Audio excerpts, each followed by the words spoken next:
മുഖ്യമന്ത്രി ഡൽഹിക്ക് പോകുന്നത് കേന്ദ്ര സർക്കാരിനോട് കടം ചോദിക്കാൻ മാത്രമാണെന്ന് ബിജെപി ദേശീയ നിർവാഹക സമിതി അംഗം കുമ്മനം രാജശേഖരൻ പറഞ്ഞു.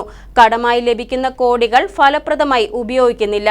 എൻഡിഎയുടെ പിണ്ടിമന പഞ്ചായത്ത് തല തെരഞ്ഞെടുപ്പ് കൺവെൻഷൻ ഉദ്ഘാടനം ചെയ്യുകയായിരുന്നു അദ്ദേഹം.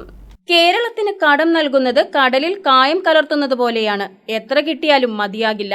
മുഖ്യമന്ത്രി ഡൽഹിക്ക് പോകുന്നത് കടം ചോദിക്കാനാണ്. ലഭിക്കുന്ന പണം പ്രത്യുൽപാദനപരമായി ഉപയോഗിക്കുന്നുമില്ല.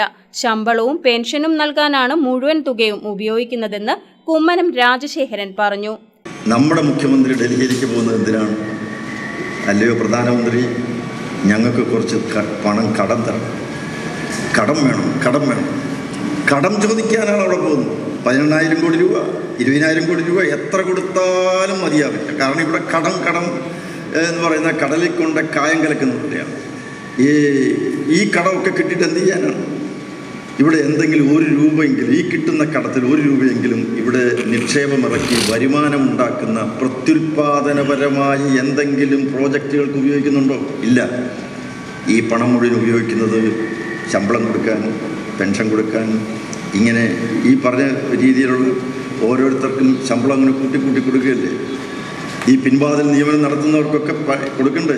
ലക്ഷക്കണക്കിന് ആളുകളെയാണ് നിയമിച്ചിരിക്കുന്നത്. ഈ കഴിഞ്ഞ 5-8 വർഷക്കാലമായി നിരവധി സഹാക്കന്മാരെയും നിയമിച്ചിരിക്കുന്നത്. ഇവർക്കൊക്കെ ശമ്പളം കൊടുക്കാനും പെൻഷൻ കൊടുക്കാനും ഒക്കെയുള്ള തുകയ്ക്ക് വേണ്ടിയാണ് ഈ കടം ചോദിക്കുന്നത്. എൻഡിഎ സ്ഥാനാർത്ഥി സംഗീത വിശ്വനാഥിന്റെ തെരഞ്ഞെടുപ്പ് പ്രചരണത്തിനായി പിണ്ടിമന പഞ്ചായത്ത് തല കൺവെൻഷൻ കുമ്മനം രാജശേഖരൻ ഉദ്ഘാടനം ചെയ്തു. നേതാക്കളായ Aji Narayanan, P Sajeev, E T Natarajan, Unnikrishnan Mangode, advocate Sooraj Malayil, E K Ajith Kumar, N Gangadharan, N Ramachandran Nair, Anil Njalumadam, Reji Pulari, Akhil Nirappath, K Arun, Gracy Shaju, Unnikrishnan Ambolly, CK Sathyan, Sanal Sahyadri, MB Thilakan തുടങ്ങിയവർ പ്രസംഗിച്ചു. KCV news, Pindimana.